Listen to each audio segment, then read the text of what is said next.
नमस्कार दोस्तों, स्वागत है आपका हमारे इस YouTube चैनल में। दोस्तों आज के इस वीडियो में भारतीय राज्य व्यवस्था के मोस्ट इंपॉर्टेंट टॉपिक 13वां पार्ट लेकर आ गया हूं, जो कि आपके आने वाले ग्रुप डी एग्जाम के लिए बहुत ही महत्वपूर्ण वीडियो है दोस्तों। तो वीडियो को लास्ट तक जरूर देखिएगा।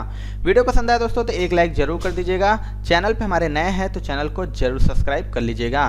दोस्तों इस चैनल के माध्यम से आने वाले RRC ग्रुप डी एग्जाम के लिए GK, GS, current affairs, reasoning, physics, biology, chemistry, math और जीके, करंट और साइंस मिक्स के डेली वीडियो आपको चैनल के माध्यम से मिल रहे हैं। इसके अलावा दोस्तों हमारा एक और चैनल है ओम जायसवाल, आप इस चैनल को भी जरूर से जरूर सब्सक्राइब कर लीजिए, क्योंकि इस चैनल के माध्यम से आपको science topic wise, GK topic wise, math topic wise और जितने भी दोस्तों टॉपिक वाइज वीडियो है सारा ओम जायसवाल चैनल से मिलेगा। तो आप इस चैनल को सब्सक्राइब जरूर कर लीजिएगा। तो चलिए दोस्तों आज की वीडियो को स्टार्ट करते हैं। सबसे पहला क्वेश्चन है दोस्तों, गोवा राज्य का निर्माण किस संविधान संशोधन के द्वारा हुआ था? वेरी इंपॉर्टेंट क्वेश्चन है दोस्तों, मैक्सिमम बार रिपीट होता है। आपको बताना है कि जो गोवा राज्य का निर्माण हुआ था वह किस संविधान संशोधन के द्वारा हुआ था। इसका राइट आंसर हो जाएगा दोस्तों ऑप्शन नंबर सी यानी 56वां। आपको बता दें दोस्तों कि 56वें संविधान संशोधन अधिनियम 1987 द्वारा गोवा को संघ शासित क्षेत्र दमन दीव से पृथक करके पूर्ण राज्य का दर्जा दिया गया। अगला क्वेश्चन देख लेते हैं दोस्तों, किस संवैधानिक संशोधन द्वारा 6 वर्ष और 14 वर्ष के बीच के सभी बच्चों के लिए शिक्षा को मूल अधिकार बनाया गया? इसके राइट आंसर की बात करें दोस्तों, इसका राइट आंसर हो जाएगा ऑप्शन नंबर डी यानी 86वां। आपको बता दें दोस्तों कि 86वें संविधान संशोधन 2002 द्वारा प्राथमिक शिक्षा को मुफ्त एवं अनिवार्य बनाते हुए इसे मौलिक अधिकार का दर्जा दिया गया। अगला क्वेश्चन देख लेते हैं दोस्तों, भारत सरकार द्वारा प्रीवी पर्स के लाभों को किस वर्ष समाप्त कर दिया गया? आपको बताना है कि जो भारत सरकार द्वारा प्रीवी पर्स के लाभ होते हैं उसको किस वर्ष समाप्त कर दिया गया था? इसका आंसर हो जाएगा दोस्तों ऑप्शन नंबर डी यानी 1971 में। आपको बता दें दोस्तों कि वर्ष 1971 में पारित किए गए 26वें संविधान संशोधन द्वारा सरकार ने भूतपूर्व नरेशों के प्रीवी पर्स के अधिकारों को समाप्त किया था। अगला क्वेश्चन देख लेते हैं दोस्तों, आधुनिक समय में विधि का एकमात्र साधन है? आपको बताना है, मोस्ट इंपॉर्टेंट क्वेश्चन है कि आधुनिक समय में विधि का एकमात्र साधन कौन है? राइट आंसर हो जाएगा दोस्तों ऑप्शन नंबर डी यानी विधान मंडल। आपको बता दें दोस्तों कि आधुनिक परिवर्तन समय में विधि का एकमात्र स्रोत विधान मंडल है और प्रथाएं तथा अभिसमय ब्रिटिश संवैधानिक व्यवस्था के प्रमुख स्रोत हैं। और आधुनिक संवैधानिक शासन व्यवस्था के अंतर्गत विधियों के निर्माण के लिए संविधान द्वारा विधान मंडल की स्थापना का प्रावधान किया जाता है। अगला क्वेश्चन देख लेते हैं दोस्तों, संविधान में संशोधन नहीं किए जा सकते हैं। आपको बताना है कि इनमें से संविधान में जो संशोधन होता है किसके द्वारा नहीं किए जा सकते हैं? राइट आंसर हो जाएगा दोस्तों ऑप्शन नंबर डी यानी जनमत संग्रह से। आपको बता दें दोस्तों कि अनुच्छेद 368 ने मात्र संसद को संविधान में संशोधन के लिए अधिकार प्रदान किया है और प्रश्न में जनमत संग्रह से संविधान में संशोधन नहीं किए जा सकते हैं। आगे देख लेते हैं दोस्तों आने वाले ग्रुप डी एग्जाम के लिए हमने गणित के 500 प्लस महत्वपूर्ण प्रश्नों का एक ई बुक तैयार करा है, जो कि आपके रेलवे ग्रुप डी 2022 के लिए स्पेशली ई बुक है। इसमें जितने भी दोस्तों 500 प्लस प्रश्न है सारे के सारे most important and super guess question है आपके आने वाले ग्रुप डी एग्जाम के लिए। तो दोस्तों आप इस ई बुक को जरूर से जरूर ले लीजिए, इसका लिंक आपको डिस्क्रिप्शन बॉक्स में मिल जाएगा। इसके अलावा दोस्तों हमारा एक और ई बुक है 70 प्लस महत्वपूर्ण टॉपिक का, ऑल इन वन टॉपिक है दोस्तों। कोई भी ऐसा टॉपिक नहीं जो आपके आने वाले ग्रुप डी एग्जाम के लिए महत्वपूर्ण न हो, सारे के सारे टॉपिक मोस्ट इंपॉर्टेंट है आपके एग्जाम के लिए। तो दोस्तों आप इस ई बुक को भी जरूर से जरूर लीजिए, इसका लिंक भी आपको डिस्क्रिप्शन बॉक्स में मिल जाएगा। अगला क्वेश्चन देख लेते हैं दोस्तों, भारतीय संविधान की प्रस्तावना में धर्मनिरपेक्ष शब्द किस संशोधन द्वारा जोड़ा गया? मोस्ट इंपॉर्टेंट क्वेश्चन है दोस्तों। आपको बताना है जो भारतीय संविधान में प्रस्तावना में धर्मनिरपेक्ष शब्द है वह किस संशोधन द्वारा जोड़ा गया था? इसका राइट आंसर हो जाएगा दोस्तों ऑप्शन नंबर डी यानी 42वें। आपको बता दें दोस्तों कि 42वें संविधान संशोधन 1976 ईस्वी के द्वारा प्रस्तावना में धर्मनिरपेक्ष, समाजवादी तथा राष्ट्र की अखंडता शब्दों को जोड़ा गया और मूल संविधान में ये शब्द सम्मिलित नहीं थे और संविधान की मूल प्रस्तावना को जवाहरलाल नेहरू ने पेश किया था। अगला क्वेश्चन देख लेते हैं दोस्तों, उस संविधान संशोधन का नाम क्या है जिसके द्वारा 3 नए राज्य छत्तीसगढ़, उत्तरांचल तथा झारखंड का गठन हुआ था। मोस्ट इंपॉर्टेंट ये भी क्वेश्चन है दोस्तों, आपको बताना है कि वह संविधान संशोधन का क्या नाम है जिसके द्वारा इन तीनों राज्यों का गठन हुआ था।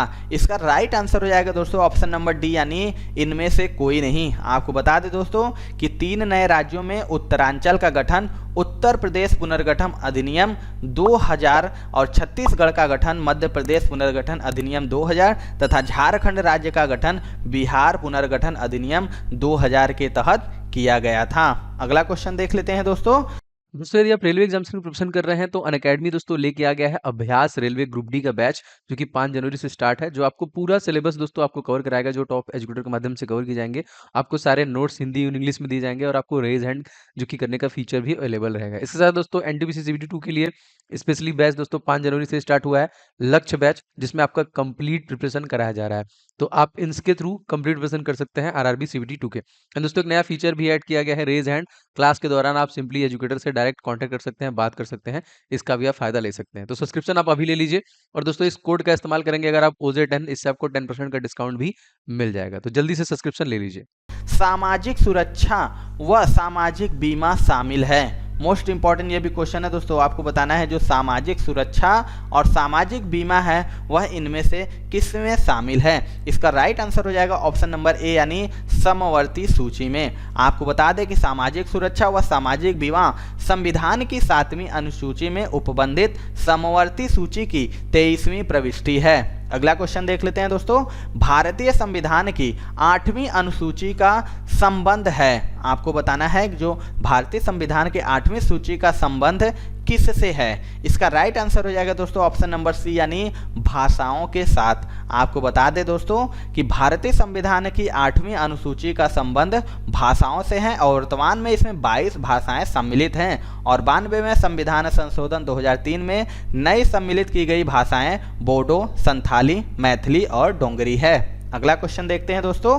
भारतीय संघ की आधिकारिक भाषा के रूप में संविधान द्वारा किसे मान्यता प्राप्त है। मोस्ट इंपॉर्टेंट ये भी क्वेश्चन है दोस्तों, आपको बताना है कि जो भारतीय संघ की आधिकारिक भाषा के रूप में संविधान द्वारा किसे मान्यता प्राप्त है। इसका राइट आंसर हो जाएगा ऑप्शन नंबर बी, यानी हिंदी। आपको बता दें दोस्तों कि अनुच्छेद 343/1 के अनुसार भारतीय संघ की आधिकारिक भाषा अथवा राजभाषा हिंदी और लिपि देवनागरी होगी और इसे 8वीं अनुसूची में रखा गया है। अगला क्वेश्चन देख लेते हैं दोस्तों। संविधान में संघ की राजभाषा के रूप में हिंदी को कब मान्यता मिली थी। आपको बताना है कि हिंदी राजभाषा जो संघ की राजभाषा है उसके रूप में हिंदी को कब मान्यता मिली थी। इसका राइट आंसर हो जाएगा दोस्तों ऑप्शन नंबर सी, यानी 1949 में। आपको बता दें दोस्तों कि संविधान में संघ की राजभाषा के रूप में हिंदी को 14 सितंबर 1949 को मान्यता प्राप्त की गई और इसी स्मृति में प्रतिवर्ष 14 सितंबर को हिंदी दिवस के रूप में भी मनाया जाता है। अगला क्वेश्चन देख लेते हैं दोस्तों। निम्नलिखित कौन सा विषय भारतीय संविधान की 7वीं अनुसूची में वर्णित संघीय सूची में शामिल नहीं है। मोस्ट इंपॉर्टेंट क्वेश्चन है दोस्तों, आपको बताना है इनमें से कौन सा जो 7वीं अनुसूची में वर्णित संघीय सूची में शामिल नहीं है। इसका राइट आंसर हो जाएगा दोस्तों ऑप्शन नंबर डी, यानी मछली उद्योग। आपको बता दें दोस्तों कि भारत संविधान की 7वीं अनुसूची संघ तथा राज्यों के बीच शक्तियों के विभाजन से संबंधित है और वर्तमान में संघ सूची में 98 विषय और राज्य सूची में 59 विषय तथा समवर्ती सूची में 52 विषय रखे गए हैं। और बात करें दोस्तों रेलवे, बैंकिंग तथा सिक्का ढलाई संघ सूची के विषय हैं और इन पर कानून बनाने की शक्ति संसद को ही प्राप्त है, जबकि मछली उद्योग राज्य सूची का विषय है जिस पर विधि बनाने का अधिकार राज्यों को प्राप्त है। अगला क्वेश्चन देख लेते हैं दोस्तों। सरकारों द्वारा शुल्क एवं कर लगाने का अधिकार संविधान के किस अनुसूची में उल्लेखित है। मोस्ट इंपॉर्टेंट क्वेश्चन है, ये भी बताना है कि जो सरकार द्वारा शुल्क और कर लगाया जाता है वह संविधान के किस अनुसूची में उल्लेखित है। राइट आंसर हो जाएगा ऑप्शन नंबर बी, यानी 7वीं अनुसूची। आपको मैंने बताया कि संघ और राज्य सरकारों द्वारा शुल्क एवं कर लगाने का अधिकार 7वीं अनुसूची में है और इस अनुसूची में तीनों सूचियों संघ, राज्य एवं समवर्ती सूची के विषयों का उल्लेख है। अगला क्वेश्चन देख लेते हैं दोस्तों। निम्नलिखित में से कौन समवर्ती सूची का विषय नहीं है? मोस्ट इंपॉर्टेंट मैक्सिमम रिपीटेड ये क्वेश्चन है। इनमें से बताना है आपको कि समवर्ती सूची का विषय कौन नहीं है।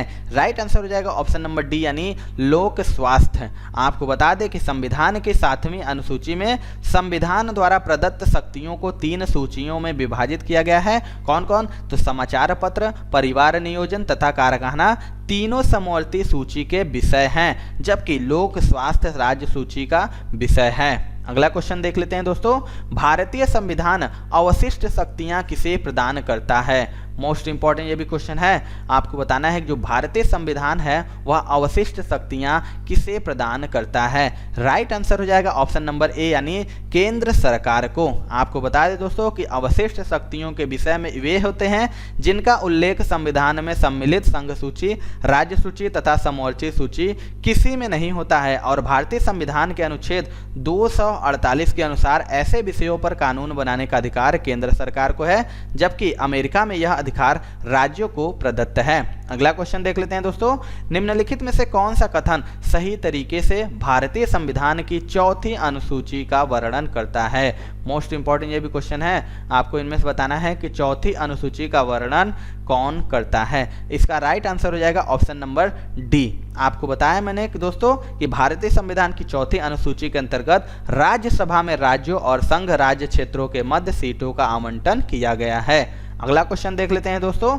4थी अनुसूची में किसका वर्णन है? आपको बताना है कि जो 4थी अनुसूची है उसमें इनमें से किसका वर्णन है। इसका राइट आंसर हो जाएगा दोस्तों ऑप्शन नंबर डी। आपको बता दें दोस्तों कि 4थी अनुसूची में राज्यों तथा संघीय क्षेत्रों की राज्यसभा में प्रतिनिधित्व का वर्णन है, और राज्यसभा में 238 सदस्य राज्यों एवं संघ शासित क्षेत्रों के निर्वाचित प्रतिनिधि होते हैं। अगला क्वेश्चन देखते हैं दोस्तों। भारतीय संविधान में कितनी अनुसूचियां हैं? वेरी वेरी इंपॉर्टेंट क्वेश्चन है और मैक्सिमम बार ये दोस्तों क्वेश्चन रिपीट होता है। आपको बताना है कि भारतीय संविधान में कितनी अनुसूचियां हैं। राइट आंसर हो जाएगा ऑप्शन नंबर बी यानी 12। आपको बता दें दोस्तों कि मूल संविधान में 8 अनुसूचियां थी, और प्रथम संविधान संशोधन 9वीं अनुसूची एवं 52वें संविधान संशोधन द्वारा 10वीं अनुसूची जोड़ी गई, और भारतीय संविधान में 11वीं एवं 12वीं अनुसूची 73वें एवं 74वें संविधान संशोधन अधिनियम 1992 के आधार पर वर्ष 1993 में जोड़ी गई थी, और वर्तमान समय में भारतीय संविधान में कुल 12 अनुसूचियां हैं। अगला क्वेश्चन देख लेते हैं दोस्तों। कौन सी भाषा संविधान की 8वीं अनुसूची में नहीं है? वेरी वेरी इंपॉर्टेंट ये भी क्वेश्चन है। आपको बताना है इनमें से कौन सी भाषा है जो संविधान की 8वीं अनुसूची में नहीं है। इसका राइट आंसर हो जाएगा ऑप्शन नंबर बी यानी अंग्रेजी। आपको बताया मैंने कि संविधान की 8वीं अनुसूची में कुल 22 भाषाएं शामिल है, किंतु मूल संविधान में 14 भाषाओं को 8वीं अनुसूची में रखा गया था, किंतु बाद में 21वें संविधान संशोधन द्वारा सिंधी भाषा को तथा 71वें संविधान संशोधन द्वारा कोंकणी, मणिपुरी व नेपाली भाषाओं को संविधान की 8वीं अनुसूची में सम्मिलित कर लिया गया है। आपको बता दें दोस्तों कि 22 भाषाएं हैं संविधान में, और अंग्रेजी भाषा इस अनुसूची में शामिल नहीं है। अगला क्वेश्चन देख लेते हैं दोस्तों। भारतीय संविधान के अनुसार निम्नलिखित में से कौन सा विकल्प संघ सूची के अधीन है? आपको बताना है इनमें से कि कौन सा विकल्प है जो संघ सूची के अधीन है। इसका राइट आंसर हो जाएगा दोस्तों ऑप्शन नंबर ए यानी रक्षा। आपको बता दें दोस्तों कि रक्षा संघ सूची का विषय है, जबकि जंगल समवर्ती सूची का और पुलिस तथा कृषि राज्य सूची का विषय है। अगला क्वेश्चन देख लेते हैं दोस्तों। भारतीय संविधान की कौन सी अनुसूची अनुसूचित भाषाओं के बारे में है? मोस्ट इंपॉर्टेंट है। इससे पहले अभी मैंने ऊपर बताया आपको कि कौन सी अनुसूची है अनुसूचित भाषाओं के बारे में। इसका राइट आंसर हो जाएगा ऑप्शन नंबर ए यानी 8वीं। आपको बता दें दोस्तों कि भारतीय संविधान की 8वीं अनुसूची में भाषाओं को अनुसूचित किया गया है, और इसमें 22 भाषाओं को राजभाषा का दर्जा दिया गया है। अगला क्वेश्चन देख लेते हैं दोस्तों। योजना आयोग का प्रस्ताव किसने और कब प्रस्तुत किया था? आपको बताना है इनमें से जो योजना आयोग था उसका प्रस्ताव किसने और कब प्रस्तुत किया था। इसका राइट आंसर हो जाएगा दोस्तों ऑप्शन नंबर ए यानी जॉन मथाई। आपको बता दें योजना आयोग का प्रस्ताव जॉन मथाई ने मंत्रिमंडल की एक बैठक में वर्ष 1950 में किया था, जिसको 15 मार्च 1950 को स्वीकार कर लिया गया, और इस संविधान में कोई उल्लेख नहीं है। इसका अध्यक्ष प्रधानमंत्री होता था और 1 जनवरी 2015 को योजना आयोग के स्थान पर नीति आयोग की स्थापना की गई। अगला क्वेश्चन देख लेते हैं दोस्तों, भारत में योजना आयोग की स्थापना कब की गई थी? मोस्ट इंपॉर्टेंट है, मैक्सिमम बार ये रिपीट होता है, अभी मैंने आपको बताया जो योजना आयोग की स्थापना कब हुई थी। राइट आंसर हो जाएगा ऑप्शन नंबर सी यानी 1950 में। आपको बताया मैंने कि भारत में योजना आयोग की स्थापना केंद्रीय मंत्रिमंडल द्वारा पारित किए गए प्रस्ताव पर 15 मार्च 1950 को की गई थी और योजना आयोग एक संविधानेतर संस्था थी और इसकी स्थापना का संविधान में कोई उल्लेख नहीं था। अगला क्वेश्चन देख लेते हैं दोस्तों, योजना आयोग के वर्तमान अध्यक्ष कौन है? मोस्ट इंपॉर्टेंट क्वेश्चन, ये भी मैक्सिमम बार रिपीट होता है क्वेश्चन। आपको बताना है कि योजना आयोग का अध्यक्ष कौन है वर्तमान में। राइट आंसर हो जाएगा ऑप्शन नंबर बी यानी नरेंद्र मोदी। आपको बता दें कि 15 मार्च 1950 को स्थापित योजना आयोग का पदेनाध्यक्ष भारत का प्रधानमंत्री होता है और 1 जनवरी 2015 से योजना आयोग के स्थान पर नीति आयोग की स्थापना की गई और वर्तमान में नीति आयोग के अध्यक्ष श्री नरेंद्र मोदी जी हैं। अगला क्वेश्चन देख लेते हैं दोस्तों, नानावती आयोग ने जांच की। मोस्ट इंपॉर्टेंट ये क्वेश्चन है। आपको बताना है कि नानावती आयोग ने इनमें से किसकी जांच की थी। इसका राइट आंसर हो जाएगा दोस्तों ऑप्शन नंबर ए यानी 1984 के सिख विरोधी दंगों की। आपको बता दें कि श्री अटल बिहारी वाजपेयी के नेतृत्व वाली राष्ट्रीय जनतांत्रिक गठबंधन सरकार ने वर्ष 1984 में इंदिरा गांधी की हत्या के बाद हुए सिख विरोधी दंगों की जांच के लिए वर्ष 1999 नानावती आयोग की नियुक्ति की थी। तो ये थी दोस्तों आज की वीडियो। आपको वीडियो कैसा लगा कमेंट सेक्शन में जो बताइएगा। वीडियो पसंद आया दोस्तों तो एक लाइक जरूर कर दीजिएगा। आपके लाइक से ही हमें मोटिवेशन मिलता है कि आपको वीडियो पसंद आ रहा होगा। अगर वीडियो पे हमारे चैनल पे दोस्तों नए हैं तो चैनल को सब्सक्राइब करके बेल आइकन जरूर दबा लीजिएगा, जिससे हम कोई वीडियो डालेंगे उसका नोटिफिकेशन आपको मिलता रहेगा। तो मिलते हैं दोस्तों अपने अगले वीडियो में, तब तक के लिए जय हिंद जय भारत।